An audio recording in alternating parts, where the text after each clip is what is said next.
Halo Sobat Cakar, selamat datang kembali di Cakar TV, channel yang selalu bikin kamu makin pintar dan penasaran. Kali ini kita akan terbang tinggi menelusuri jejak sejarah penerbangan di Indonesia. Gimana sih ceritanya?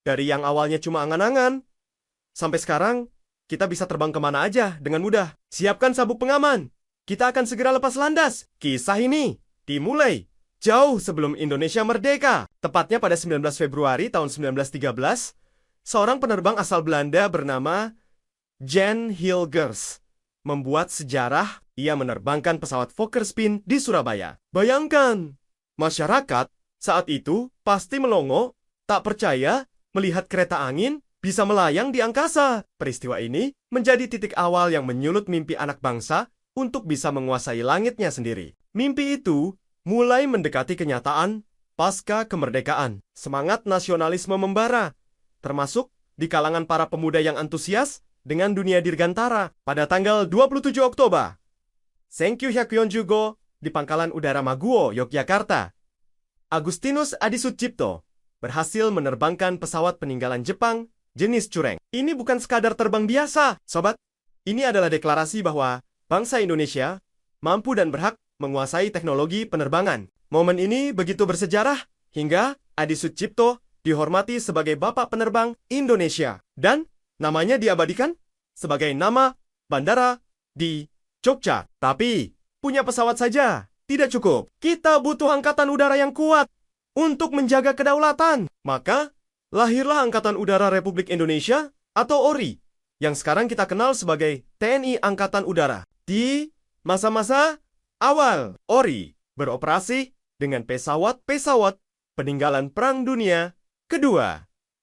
Kondisinya serba terbatas, tapi semangatnya luar biasa. Para teknisi kita dengan kreativitas tinggi memodifikasi dan merawat pesawat-pesawat tua itu agar tetap bisa terbang. Salah satu operasi legendaris adalah serangan udara pertama ORI ke markas Belanda di Semarang, Ambarawa, dan Salatiga pada 29 Juli tahun 1947. Sebuah bukti nyata keberanian dan kecerdikan para pahlawan dirgantara kita. Seiring berjalannya waktu, kebutuhan akan transportasi udara untuk sipil juga semakin mendesak. Indonesia kan negara kepulauan, jadi pesawat adalah solusi paling efisien untuk menghubungkan ribuan pulau. Pada 26 Januari tahun 1949, lahirlah cikal bakal maskapai kebanggaan kita. Awalnya bernama Indonesian Airways. Pesawat pertamanya adalah Douglas DC-3 Dakota yang diberi nama Seulawah atau Gunung Emas. Dana pembeliannya berasal dari sumbangan rakyat Aceh. Luar biasa kan? Gotong royong bangsa ini. Pesawat ini kemudian menjadi fondasi berdirinya Garuda Indonesian Airways pada 28 Desember tahun 1949. Era keemasan industri penerbangan Indonesia bisa dibilang terjadi pada masa kepemimpinan B.J. Habibie. Beliau punya visi besar. Indonesia tidak hanya menjadi pengguna, tapi juga produsen pesawat terbang. Maka, pada tahun 1976, berdirilah industri pesawat terbang Nurtanio, yang kemudian berganti nama menjadi Industri Pesawat Terbang Nusantara atau IPTN. Dan sekarang kita kenal sebagai PT Dirgantara Indonesia. Di bawah arahan Pak Habibie, IPTN berhasil menciptakan berbagai jenis pesawat. Yang paling fenomenal tentu saja N250, Gatot-Kaca. Pesawat ini bukan pesawat biasa loh. N250 adalah pesawat turboprop penumpang pertama di dunia yang menggunakan teknologi fly-by-wire. Artinya, sistem kendalinya sudah sepenuhnya elektronik.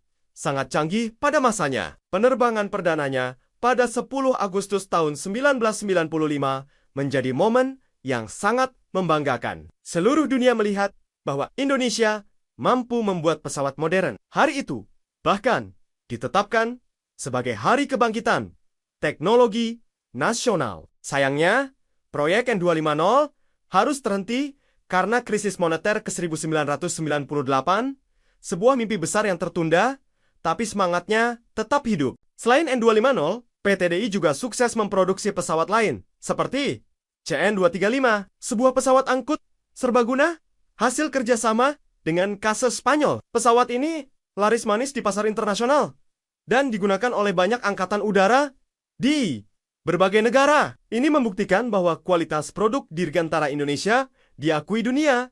Sekarang kita lompat ke era modern. Industri penerbangan sipil di Indonesia meledak. Muncul banyak maskapai baru yang menawarkan penerbangan berbiaya rendah atau low-cost carrier. Fenomena ini membuat terbang bukan lagi jadi barang mewah.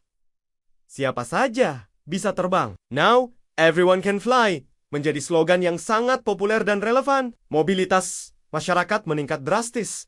Ekonomi daerah pun ikut terangkat karena pariwisata dan distribusi barang menjadi lebih mudah. Bandara-bandara baru dibangun, yang lama diperluas dan dimodernisasi. Lihat saja, Bandara Soekarno-Hatta dengan Terminal 3-nya yang megah, atau Bandara Kuala Namu dan Juanda yang juga kelas dunia. Tentu saja, perjalanan ini tidak selamanya mulus. Industri penerbangan kita menghadapi banyak tantangan, mulai dari isu keselamatan yang harus terus ditingkatkan, persaingan bisnis yang super ketat, fluktuasi harga bahan bakar, hingga dampak pandemi yang sempat melumpuhkan industri ini. Tapi, seperti sifat burung besi itu sendiri, industri penerbangan Indonesia selalu menemukan cara untuk bangkit dan terbang lebih tinggi. Pemerintah dan regulator terus bekerja keras, memperbaiki standar keselamatan, pelatihan pilot dan teknisi ditingkatkan, pengawasan terhadap maskapai diperketat, dan infrastruktur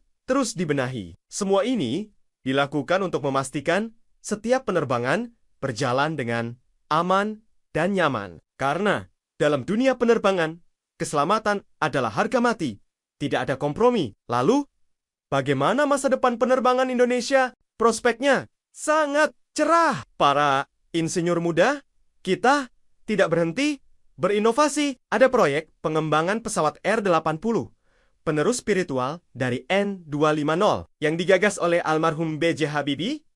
Ada juga pengembangan pesawat tanpa awak atau drone untuk berbagai keperluan, mulai dari logistik, pemetaan, hingga pertahanan. Teknologi digital juga merevolusi cara kita terbang, mulai dari pemesanan tiket online, proses check-in mandiri, hingga sistem navigasi yang semakin canggih. Konektivitas antar pulau, terutama di wilayah terpencil, akan terus menjadi prioritas. Bayangkan, suatu saat nanti, perjalanan dari Sabang sampai Merauke bisa ditempuh dalam hitungan jam, dengan nyaman, dan terjangkau bagi semua lapisan masyarakat. Itulah mimpi besar yang sedang kita wujudkan bersama. Jadi, Sobat Cakar, perjalanan panjang pesawat terbang di Indonesia adalah cerminan dari perjalanan bangsa ini sendiri, penuh dengan perjuangan, keberanian, inovasi, jatuh bangun, dan optimisme yang tak pernah padam. Dari pesawat Cureng di Maguwo hingga Gatot Kaca